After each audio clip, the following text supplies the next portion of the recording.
Considering reading The Sleep Revolution by Arianna Huffington and want to find out a little bit more about the book before you give it a go? Well, check out my review. Hey, it's Charelle from PropelHer, the place for unashamedly ambitious women who want to achieve more success in their life. This month, March 2019, PropelHer's book club was reading and discussing The Sleep Revolution, Transforming Your Life One Night at a Time by Arianna Huffington. Now, this book is all about sleep. And sleep was something that Arianna Huffington mentioned in her other book, Thrive, but this is a deep dive and is something that she's been working on for probably nearly 10 years of her life. The book is split up into two sections, the wake-up call and the way forward. The wake-up call, first of all, starts with Arianna sharing how she got into this topic. If you've heard about Arianna Huffington before, you will know that her life went through a massive change during the time she was working at Huffington Post, and she collapsed and woke up in a pool of blood.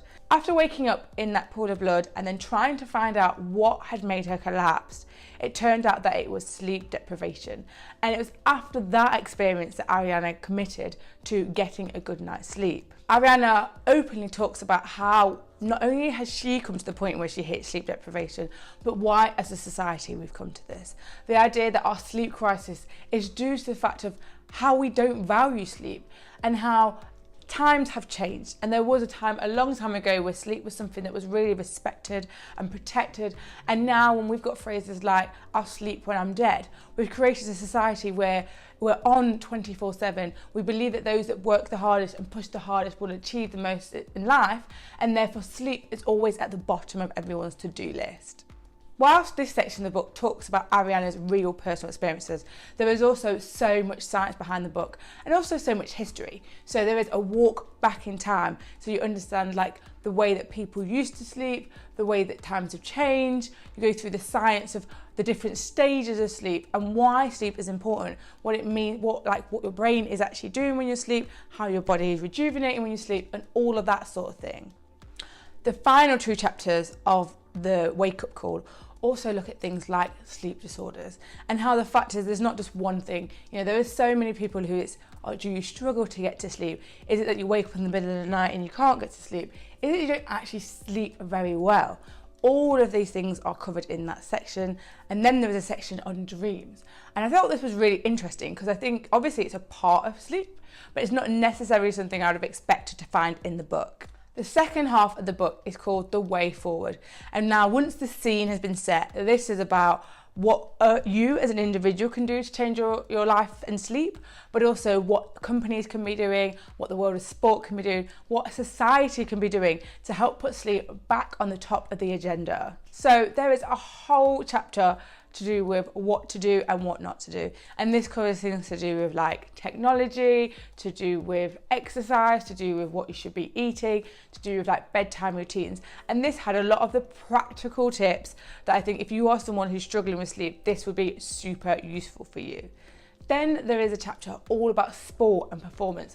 And you have so many amazing quotes from like massive superstars that it really helps you to understand how it's so important. I mean, there were so many people I was so surprised to hear that got 10, 12-hour sleeps. This section also talks about stuff to do with sleep disorders and like problems with sleep, but not the stuff about every day. So maybe you're someone who sleeps fine all the time, but maybe there is something you're working on really hard and it's pushing you past that boundaries. So it talks about naps and how naps can be used to catch up on sleep that's lost, but only temporarily. Like this is not for people that are not sleeping and only getting 4 hours every night and then you're trying to get a nap. But if there's a certain reason why you might not be getting enough sleep one day, naps can be used to adjust this. And another concept which I think affects a lot of people due to the amount we all travel now is jet lag. And there's a really interesting section that talked through how you can be trying to change your brain, how you can be preparing for the like change in the sleep pattern like days before to help make sure that jet lag is minimalized. Since the reason why so many people don't get enough sleep is because they work. It is not surprising that there is a whole chapter dedicated to how work companies should be helping, encouraging an environment where sleep is encouraged. So, Arianna highlights companies that are really putting sleep on the top of the agenda. She also talks about how the fact she would openly nap in her office because she wanted to encourage people to do the same as well. In this section, there is also talks of technology and the two sides of it. The fact that technology for so many people is a real disturbance to their sleep, like the fact that all that blue light we're getting and the fact that we're all staying up late on our devices and we're not leaving enough time between turning off our devices and going to bed. And then the other side of technology, which is looking at things like Fitbits and other trackers and devices that are enabling the average person to learn so much more about their sleep than they ever did before. And this is also then goes into like mattresses and how there are so many things now that if you struggle, you can get the help to learn more about what your sleep is like and learn the adjustments that you need to be making in your life. Overall, I really enjoyed The Sleep Revolution by Arianna Huffington. In many ways, it felt quite similar to Thrive, her other book, but obviously with a specific focus on sleep.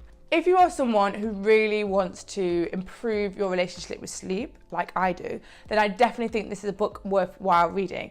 To be honest, you probably can skip straight to the second half of the book, but if you're someone who likes a bit of science, a bit of history, like me, then definitely read the whole book because I really found it enjoyable. As I mentioned at the beginning, The Sleep Revolution by Arianna Huffington was PropelHer's Book of the Month for March 2019.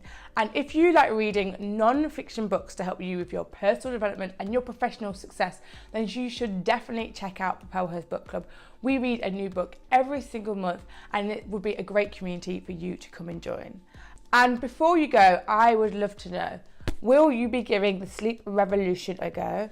And even if you aren't giving it a go, I would love to know, how would you rate your sleep from 1 to 10? 1 being poor, 10 being the best. I can't wait to see what your relationship with sleep is like. Bye for now.